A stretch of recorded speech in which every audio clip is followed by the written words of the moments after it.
Velociraptors are one of the smartest dinosaurs to ever exist, but the average human being is still 50 times more intelligent. Or at least we were, until these dumbasses came along. They actually thought it would be a good idea to bring one back to life and make it invisible. And now it's about to go on the most brutal and, quite honestly, hilarious rampage that this town has ever seen. You know what's really invisible? The amount of brain cells that I have left after watching this. But, here we go anyway. We're about to break down the mistakes made, what you should do, and how to beat the invisible raptor in The Invisible Raptor. This neighborhood is about to turn into a hunting ground. At a top-secret lab hidden deep underground, these two moronic scientists are watching over the most dangerous experiment ever created. They're babysitting a carnivorous velociraptor that's been genetically engineered to be completely invisible, and as if that wasn't bad enough, they've even been teaching it how to unlock doors. That's because this dino was meant to be sold off to the highest bidder as a weapon, but these greedy geeks are never gonna get the chance. One of them has to leave early to get his kid a birthday present, but the minute that he's gone, the raptor holds up the keys that it stole right off his belt. Luring his partner over, it drops them just on the other side of the bars, and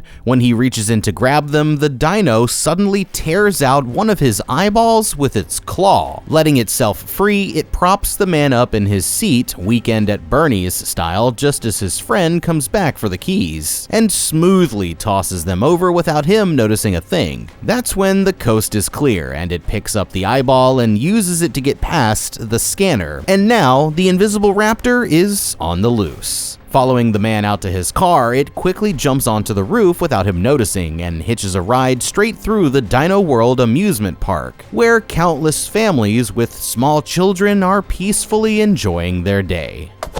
Okay, this is about to go from Dino World to Jurassic Park, and no one there has any idea. So thanks a lot, science. When these morons decided to create an invisible velociraptor, they should have known that this was insanely dangerous. That's because velociraptors were basically like Tony Stark of dinosaurs, with a brain-to-body mass ratio that indicates they had the potential for problem-solving abilities and advanced hunting strategies. Their strong arms with 3 clawed fingers even allowed them to interact with their environment in ways that require fine motor control, which is just perfect now that they've been teaching this one how to unlock doors. When it comes to how they stack up physically, you might think they're on the smaller side with an adult weight of about 40 pounds and a length of about 6.5 feet, but underestimating them would be your last mistake. Their bodies are built for chasing down larger prey, with powerful legs allowing them to reach speeds of up to 40 miles per hour and pounce over large distances like modern-day big cats. Plus a long, flexible tail that acts as a counterbalance for making quick adjustments even at breakneck speeds. That slender build also helps them keep a low profile while stalking their prey through the dense vegetation of their natural environment. Like a giant ninja lizard just waiting for the perfect moment to attack. And when they do, they'll get you with those 2.5-inch long sickle-shaped claws on either foot, perfect for slicing your guts out like the world's most demonic emu. If this thing manages to infiltrate Dino World, then all hell is going to break loose, and the absolute last place you want to lose your invisible apex predator is in a closed-off area full of nothing but hundreds of innocent families. But with that being said, at least you'll have plenty of meat shields to choose from, and that's going to make your chances of survival here a lot better as long as you know what to do. Now, because it's invisible, silent, and a tactical genius, you have no way of seeing this thing coming, which means that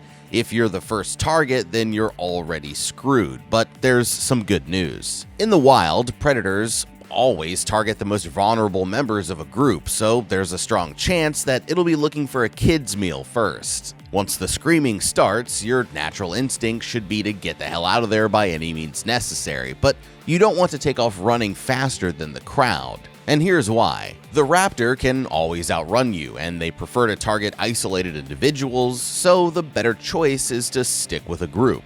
That way, you'll always have someone to throw under the bus in case of an emergency. It's never a bad idea to pick up a weapon just in case you have to defend yourself, because as terrifying as this dino is, he's still vulnerable to physical attacks. But we'll get back to some ideas for fighting it later.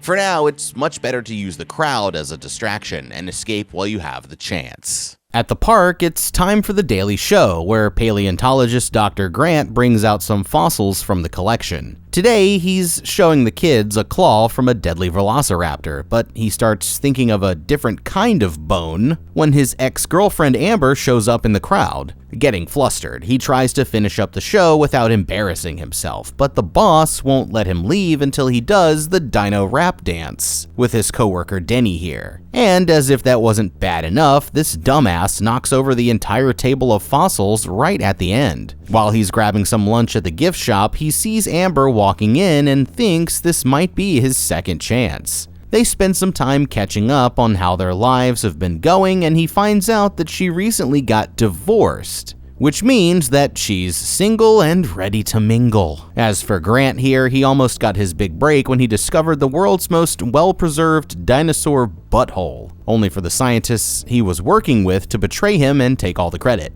dooming him to work at Dino World for the rest of his career.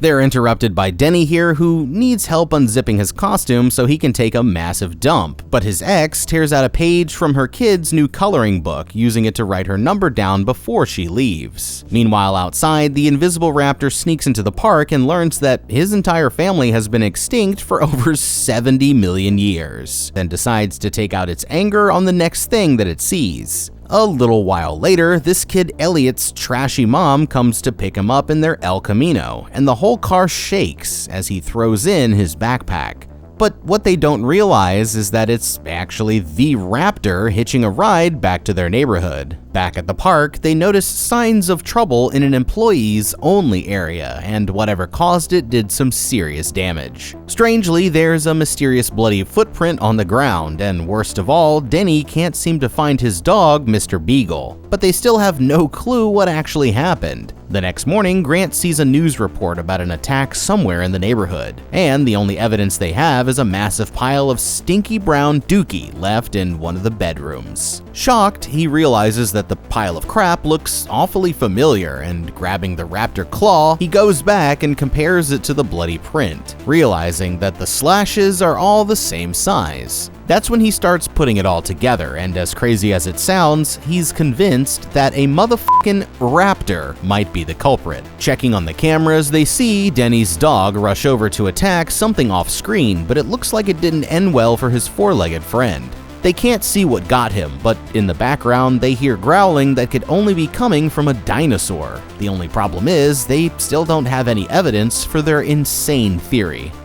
Okay, something about this stinks, and it isn't just our boy Denny over here. Now, Grant is absolutely convinced that there is a raptor rampaging through town, but he isn't sure what the hell to do about it, and I gotta say, I get it, man. That's a fucking problem. He can't handle it alone, so the best thing would be to get help from the local authorities. But if he goes in there and straight up tells them there's a dinosaur running around, then they're just going to think he's out of his damn mind. Well, the good news is he doesn't actually have to say that. You see, it's basic human psychology to trust people with a perceived sense of authority. Just by dressing someone up in a lab coat, they can get you to trust your life to a total stranger without ever thinking about the situation critically. So, what Grant needs to do is approach the situation as a wildlife expert and explain to the sheriff that the attack could be related to a large unidentified animal, possibly an exotic species that escaped from captivity. This approach is much more believable than the true story and much more likely to get the officers help.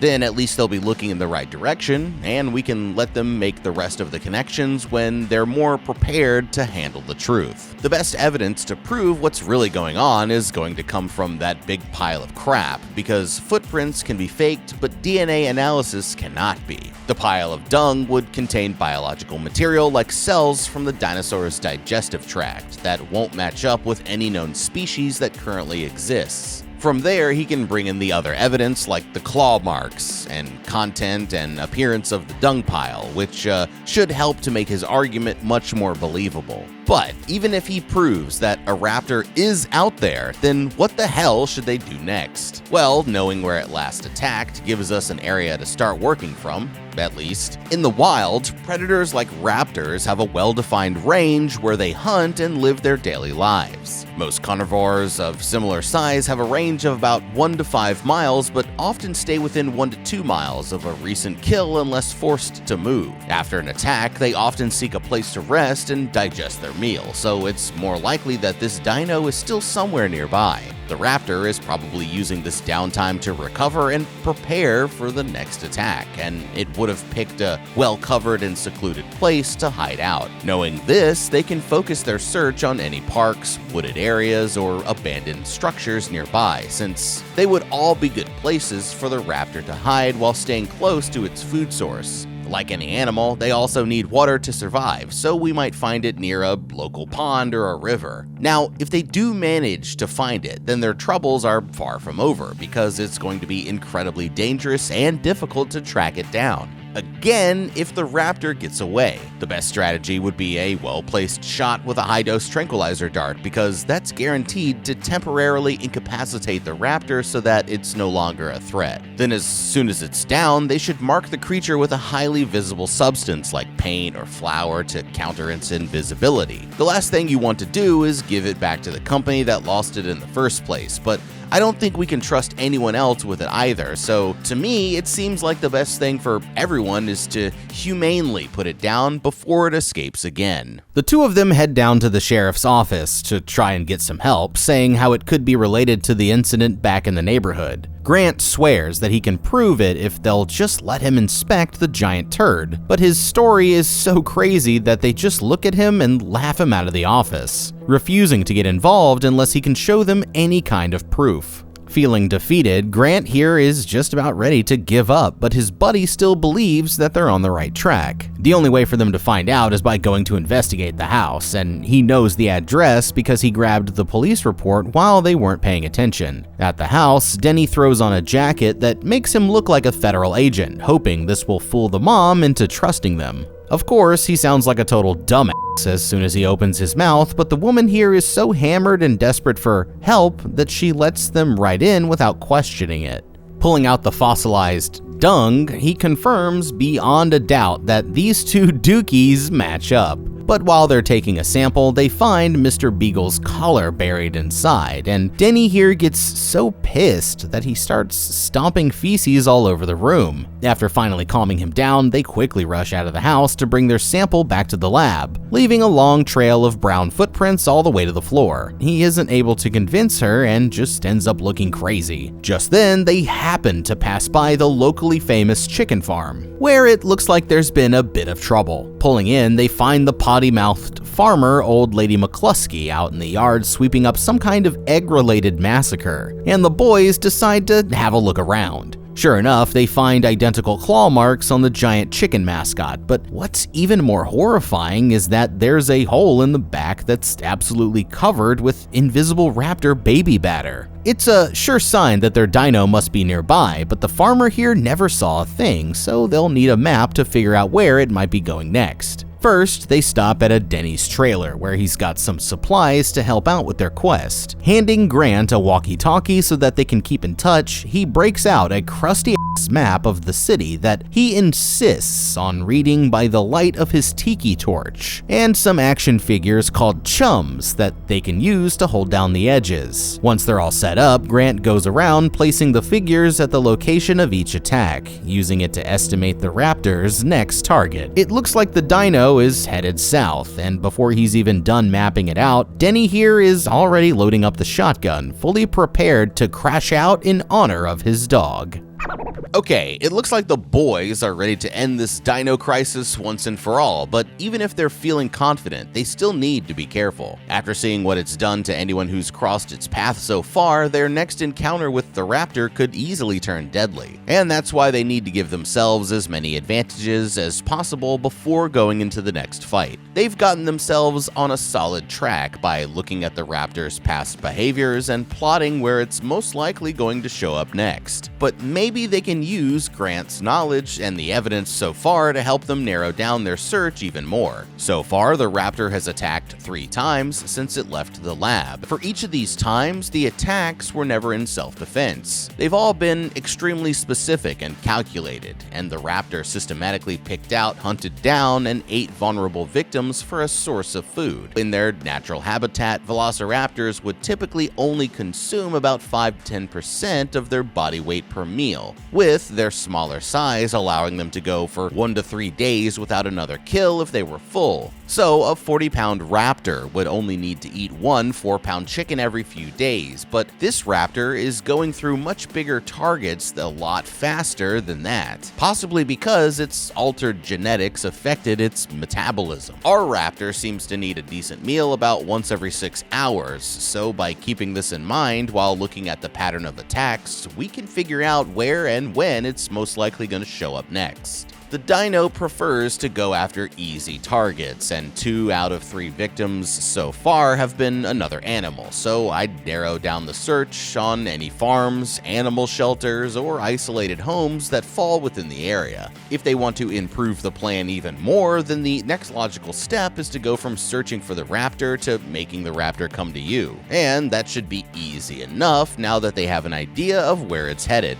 First, they need to find a location where they can bottle the raptor in and bait the area with either raw meat or even live chickens, since we know it's drawn to food. Now, I don't know what they're planning to do when they find this thing, but they don't have a tranquilizer gun or even a net to try and bring it back alive. What they do have is Denny's 12 gauge, so it really looks like violence is the only option for once, and you know what? I'm totally okay with that. Raptors were built for speed and quick kills, not taking damage, so one well-placed shot should be enough to make it extinct once again. Because, like we said before, you don't want to risk it getting away. Somewhere else in town, this random old lady is just minding her own business while getting ready to feed her cats, but she has no idea that they're all about to be on the menu. Every time that she turns around, the cats keep disappearing one after another until finally all 3 of them are gone. And before she even knows what's happening, the raptor lifts her into the air and starts eating the woman alive. On their way to the next possible spot, Denny explains the whole backstory of how he got pantsed during the school talent show and has been traumatized ever since. So it's been hard for him to make any friends besides Dr. Grant here. They happen to be driving by just as a massive ball of disgusting crap comes rolling out from the old lady's house. And when they get closer to investigate, they realize that it's a giant hairball made up of the woman and her cats. Disgusted, Denny here wonders how much worse of a victim it could possibly choose next. But they won't have to wait too long to find out, because seconds later, a headless body in a wheelchair comes rolling down the street.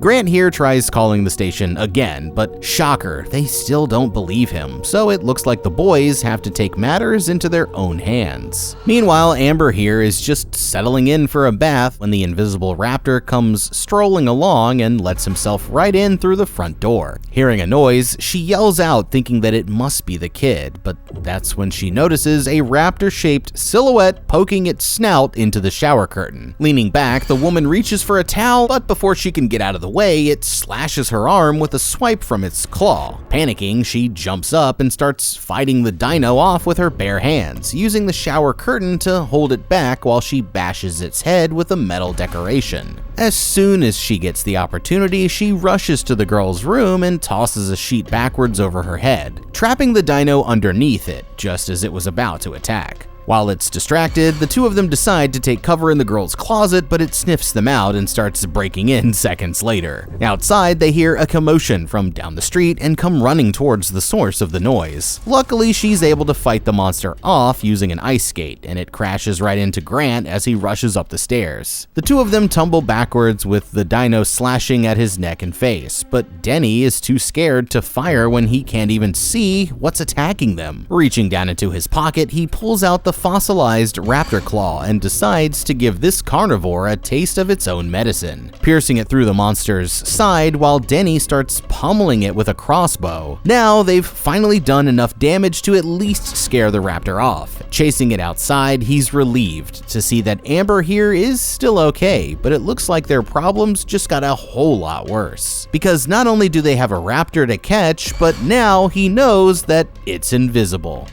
Okay, these idiots are lucky to be alive after coming face to face with Dino Houdini, but now that they've actually encountered the raptor live and in person, they finally know about its biggest parlor trick. As overpowered as it is, they have a much better chance at successfully turning it back into a fossil. They'll just need to account for its invisibility during the next phase of their plan. Now, after just losing their strongest weapon and almost losing their lives, going straight back after the dino right away would be a huge mistake. The good news is that it's also injured from the fight and most likely found someplace nearby to recover, so they'll be safe from any more attacks while it's hiding out, giving them some more time to come up with some new ideas. The first thing that they're going to need are some more bodies to use as meat shields, unless they want to single-handedly take on the raptor themselves. The police still refuse to get involved, but they're not the only group of heavily armed people with tracking experience here in town. When they stopped by Old Lady McCluskey's farm earlier that day and found the destruction, she started immediately going crazy on some conspiracy theory, acting like the raptor was some kind of cryptid sent by the government, which actually isn't that far off when you think about it. Anyway, it doesn't matter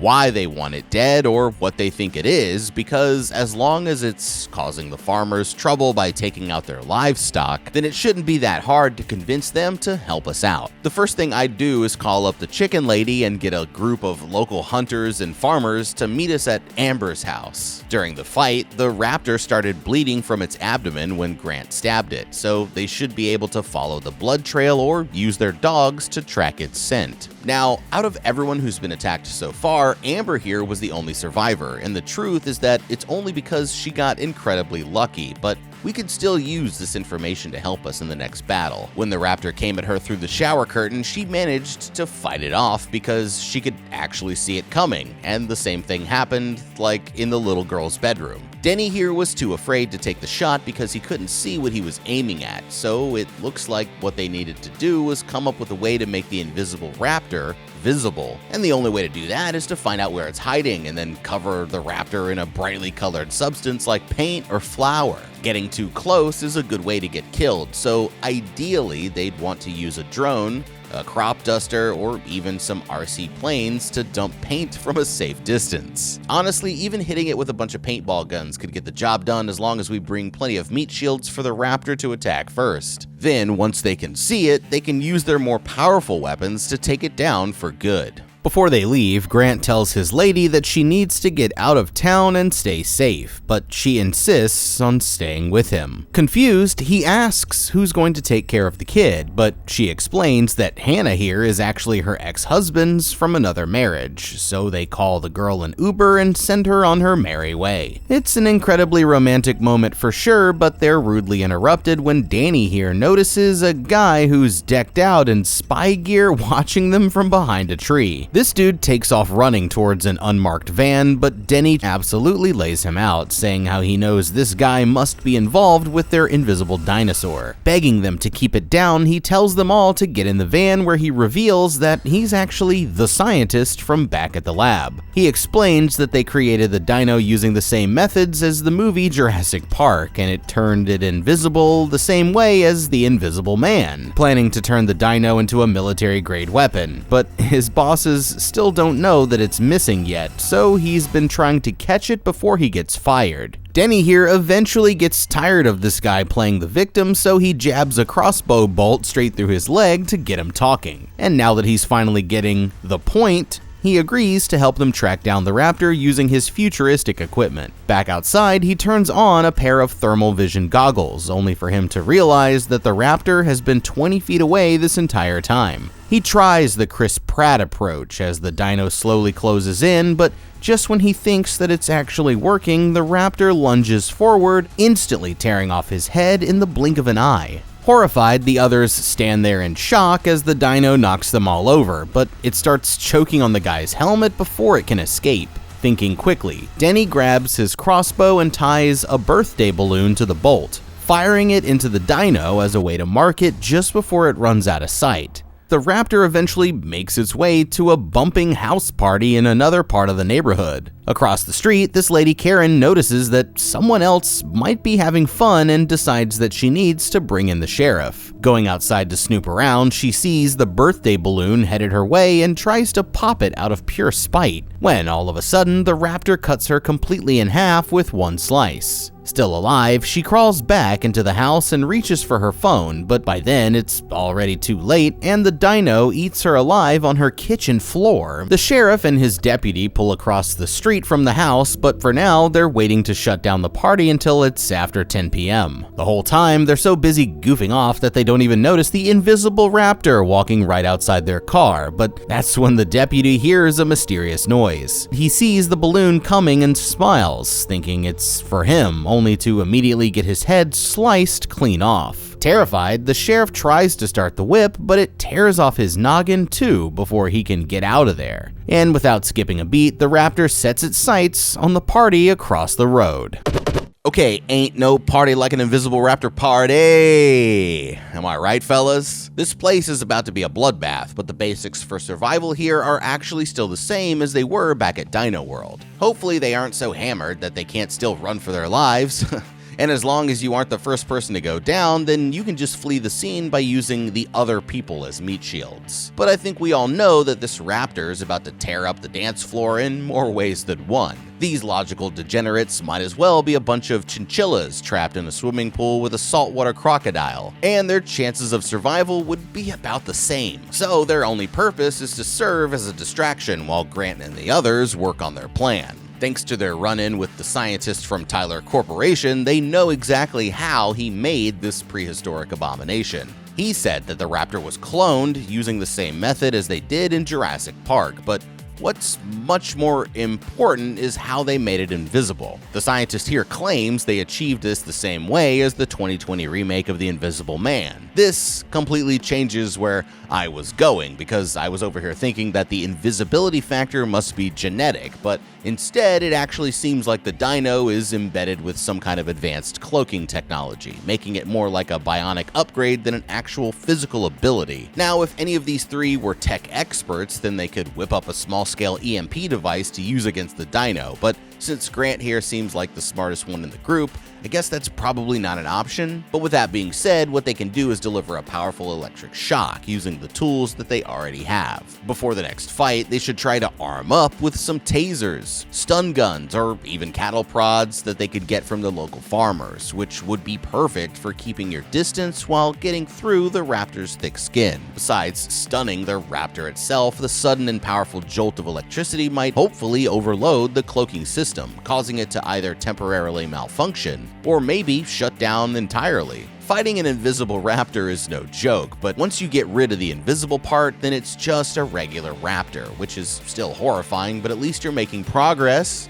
Before they leave, I'd also quickly go through the scientist's van to see what other little goodies he might have on him. I mean, this dude was loaded up with thermal equipment, trackers, and high-powered weapons that would make a huge difference for Grant and his friends. And since he won't be needing them anymore, I see no reason to let all that high-tech Raptor hunting gear go to waste. In the driveway, it grabs the garage door opener from the car and lets itself inside. The stoner dudes who are hanging out there are all too blasted to even react when the mysterious balloon comes floating in. But within seconds, the Raptor starts absolutely tearing them all limb from limb, ripping off arms, legs, heads, and faces until the garage looks like Art the Clown's refrigerator. Outside, the others come across the sheriff's patrol car and are absolutely disgusted by what they see. Just then, the raptor makes its way onto the dance floor and starts by tearing off the DJ's right hand in front of the whole crowd. The lights come on as everyone starts to panic, but they still have no idea what's attacking them. And going into the next room, it knocks this beer pong player's eyeball straight into the winning cup. The other partiers start to run for their lives, but not all of them manage to make it out in time. As the crowd clears, Grant and the others head inside, where they find one girl still struggling to get away. Realizing that the raptor has her, Danny lines up his crossbow and takes a shot, but he aims too high and accidentally takes out the balloon. Now it's all up to Grant, but thanks to some toilet paper that's stuck to its foot, he's able to figure out where the raptor is just in time and nails it with a direct hit from their tranquilizer gun. Stunned, the creature stumbles down the street until it can't hold out any longer and finally passes out as the sedatives enter its system. This is a big moment for Grant and Amber here, who see this beast as a scientific breakthrough that could change the world forever. But their boy Denny has other ideas. Picking up a huge rock, he decides that they need to take it out Flintstones style right here and now. But his moronic friends here insist that they need to take it alive. They're finally able to convince him to lock it back up at the jail, and working together, they manage to hoist it up onto the roof of their car. But all that they're doing is driving this Cretaceous killing machine straight to its next victim.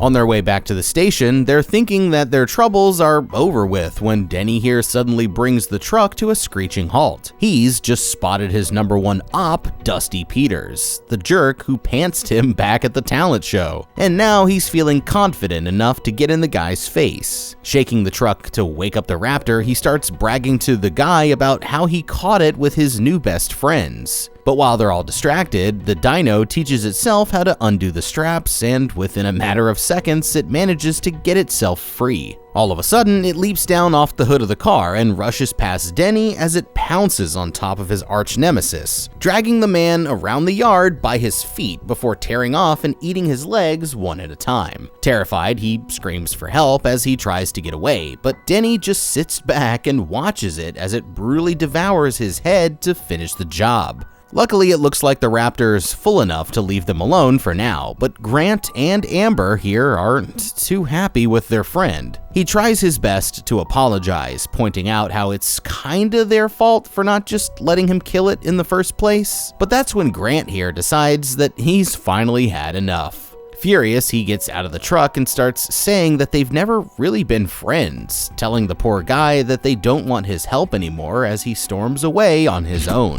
Okay, hey guys, I see what you're doing here, and not to interrupt your mandatory third act breakup or anything, but I just wanted to ask, are you f***ing kidding me right now? I mean, I'm sorry, but there is absolutely no way you're telling me that you just lost an invisible f***ing raptor that should have been dead the minute that it hit the ground. And Grant, I see you're trying to blame it all on Denny here, but let me just stop you right the fuck there, because I've got a bone to pick with all of you Neanderthal-brained disappointments. Grant, Amber, and especially you, Danny, all three of you just f***ed up. Let me start with you, Dr. Dumbass, and your girlfriend, Miss Smarty Pants, because the fact that we're even having this discussion at all says a lot about your intelligence, and boy, it's not good. By the time that you knocked it out with that tranquilizer, this thing had already killed half the town.